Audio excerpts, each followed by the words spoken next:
Hello friends, welcome to my channel middle support.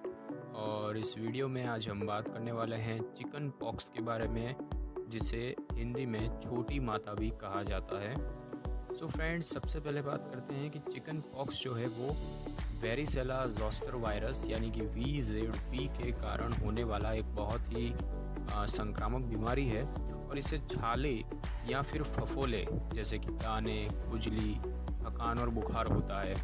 यह पेट, पीठ और चेहरे पर पहले दिखाई देता है और फिर पूरे शरीर में फैल जाता है। उसके बाद 250 से 500 जितने खुजली वाले छाले या फफोले हो जाते हैं। चिकन पॉक्स गंभीर हो सकता है, खासकर बच्चों, वयस्कों और कमज़ोर प्रतिरक्षा प्रणाली वाले लोगों में। चिकन पॉक्स को रोकने का सबसे अच्छा तरीका चिकन पॉक्स वैक्सीन प्राप्त करना है और लगभग 2 सप्ताह में अधिकांश लोग ठीक हो जाते हैं।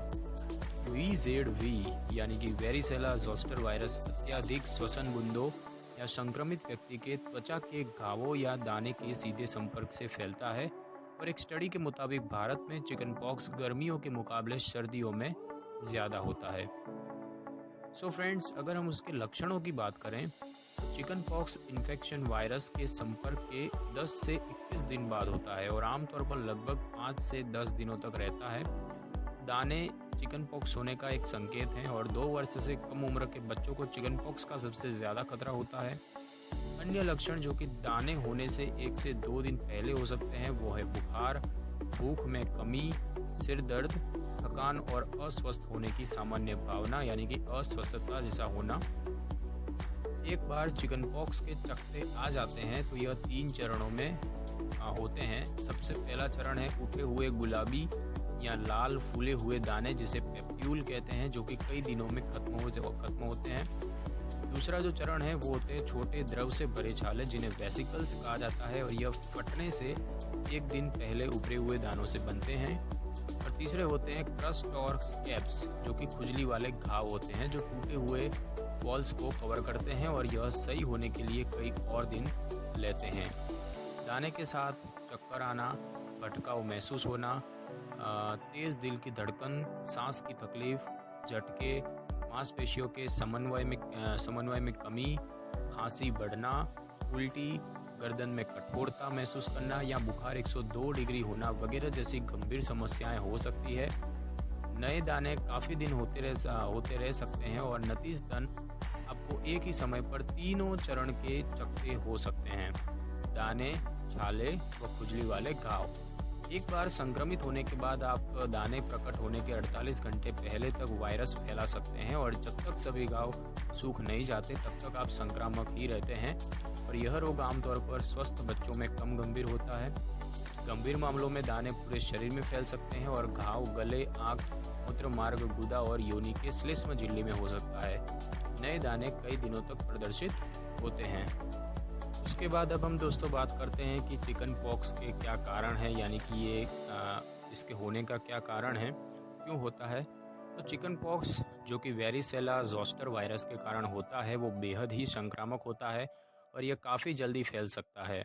यह वायरस संक्रमित व्यक्ति के छींकने से, हवा में फैली बूंदों द्वारा या चकत्तों के सीधे संपर्क के द्वारा फैलता है।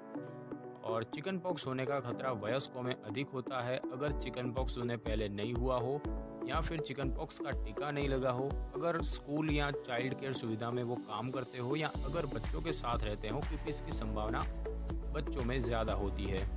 अधिकांश लोग जिन्हें चिकन पॉक्स हो चुका है या उसका टीका लग चुका है वे चिकन पॉक्स से प्रतिरक्षित होते हैं। यदि आपको टीके के बाद यह होता है तो वह ज़्यादा गंभीर नहीं होगा। अधिकांश लोगों को चिकन पॉक्स 1 से ज़्यादा बार होना दुर्लभ बात होती है। अगर हम इसके बचाव की बात करें, प्रिवेंशन कैसे किया जाए, तो चिकन पॉक्स आसानी से एक व्यक्ति से दूसरे व्यक्ति में फैलता है और यदि आपको चिकन पॉक्स कभी नहीं हुआ है या चिकन पॉक्स टीका यानी कि वेरिसेला वैक्सीन का टीका कभी नहीं लगवाया है तो आपको चिकन पॉक्स होने की संभावना ज़्यादा है। यदि आप या आपका बच्चा प्रतिरक्षित नहीं है तो टीका प्राप्त करके चिकन पॉक्स को रोका जा सकता है। और यह टीका लगवाना कुछ लोगों के लिए सलाहित है, जैसे कि 12 महीने की आयु के सभी स्वस्थ बच्चों को और जिनको यह पहले ना हुआ हो उनको।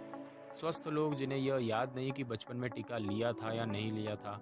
जो महिलाएं गर्भवती होने की योजना बना रही हैं उन्हें, और महिलाएं जो प्रतिरक्षित नहीं हैं उनके लिए चिकन पॉक्स और गर्भावस्था एक खतरनाक संयोजन हो सकता है। गर्भावस्था होने से पहले वेरिसेला वैक्सीन या टीका लगवाने से गर्भावस्था के दौरान होने वाले चिकन पॉक्स की जटिलताओं से राहत मिलती है। और वैक्सीन के सही समय के बारे में अपने डॉक्टर से बात करें। आप वायरस से संक्रमित लोगों के साथ निकट संपर्क से बचें और यह अधिक महत्वपूर्ण तब होता है जब आपकी प्रतिरक्षा प्रणाली ज़्यादा कमज़ोर होती है, लेकिन लक्षण विकसित होने के पहले ही संक्रमित व्यक्ति से वायरस फैल सकता है। तो विषाणु के संपर्क में होने के बाद चिकन पॉक्स को कैसे रोकें?